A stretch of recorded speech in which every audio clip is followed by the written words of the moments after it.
ಪ್ರಜಾಪ್ರಭುತ್ವ ಎಂದರೆ ಜನರ ಆಳ್ವಿಕೆ ಎಂದರ್ಥ. ರಾಜ್ಯದ ಅಧಿಕಾರವನ್ನ ಸಾಮಾನ್ಯ ಜನರಿಗೆ ಅಧಿಕಾರ ವಹಿಸುವ ಸರ್ಕಾರದ ವ್ಯವಸ್ಥೆಯಾಗಿದೆ. ಪ್ರಪಂಚದಲ್ಲಿ ಪ್ರಜಾಪ್ರಭುತ್ವ ಹೊಂದಿರುವ ದೊಡ್ಡ ದೇಶ ನಮ್ಮ ಭಾರತ.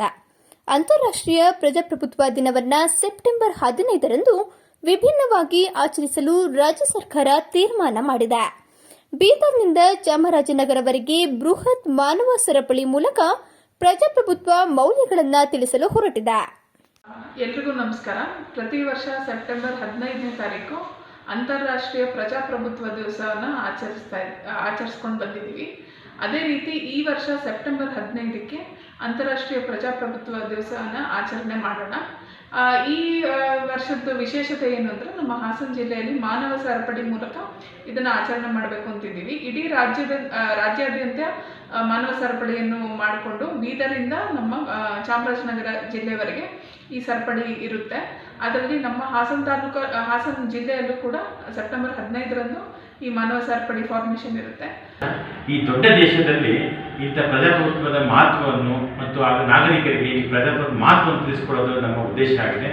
ಹಾಗಾಗಿ ಎಲ್ಲ ಸಮಸ್ತ ನಮ್ಮ ಸಕಲೇಶ್ಪುರ ತಾಲೂಕಿನ ಎಲ್ಲ ಬಂಧುಗಳು, ಎಲ್ಲ ವಿವಿಧ ಸಂಘಟನೆಗಳು, ಎಲ್ಲ ಜನಪರ ಕೆಲಸ ಮಾಡುವಂಥ ಸಂಘ ಸಂಸ್ಥೆಗಳು, ವಿದ್ಯಾರ್ಥಿಗಳು ಎಲ್ಲರೂ ಸೇರಿ ಈ ಬರುವಂಥ ಅಂತಾರಾಷ್ಟ್ರೀಯ ಪ್ರಜಾಪ್ರಭುತ್ವ ದಿನದಂದು ಎಲ್ಲರೂ ಮಾನವ ಸರಪಳಿಯನ್ನು ಚಾಮರಾಜನಗರದಿಂದ ನಮ್ಮ ಬೀದರ್ ಚಾಮರಾಜನಗರ ಜಿಲ್ಲೆ ತನಕ ಮಾನವ ಸರಪಳಿ ನಿರ್ಮಿಸೋದ್ರಿಂದ ಎಲ್ಲರೂ ಕೂಡ ನಮ್ಮ ತಾಲೂಕಿನಲ್ಲಿ ಅದು ಮಾನವ ಸರಪಳಿಯಿಂದ, ಹಾಗಾಗಿ ಪಕ್ಕದ ಹತ್ತೂರು ತಾಲೂಕಿಗಾಗಲಿ, ಹಾಸನ ತಾಲೂಕಿಗಾಗಲಿ, ಬೇರೆ ತಾಲೂಕಿಗಾಗಿ ಮಾನವ ಸರಪಳಿ ನಿರ್ಮಿಸಲು ಎಲ್ಲರೂ ಕೂಡ ಕೈ ಜೋಡಿಸಬೇಕೆಂದು ಈ ಮೂಲಕ ತಮ್ಮಲ್ಲಿ ಕಳಕಳಿಯಾಗಿ ಮನವಿ ಮಾಡಿಕೊಳ್ತೇನೆ. ನಮಸ್ಕಾರ.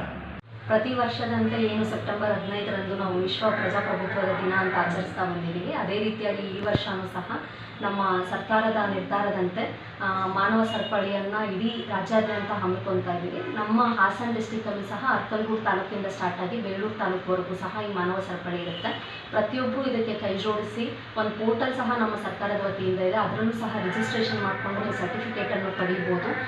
ನಮ್ಮ ದೇಶದ ಹೆಮ್ಮೆ ಏನಿದೆ, ಇಡೀ ವಿಶ್ವದಲ್ಲಿ ಅತಿ ದೊಡ್ಡ ಪ್ರಜಾಪ್ರಭುತ್ವ ದೇಶ ಅಂತ, ಅದನ್ನು ನಾವು ಪ್ರೂವ್ ಮಾಡೋದಕ್ಕೆ ಇದೊಂದು ಒಳ್ಳೆಯ ಅವಕಾಶ ಅಂತ ಹೇಳ್ತಾ ಎಲ್ಲರೂ ಸಹ ಇದರಲ್ಲಿ ಪಾಲ್ಗೊಳ್ಳಿ ಅಂತ ಕೇಳ್ಕೊಳ್ತೀವಿ.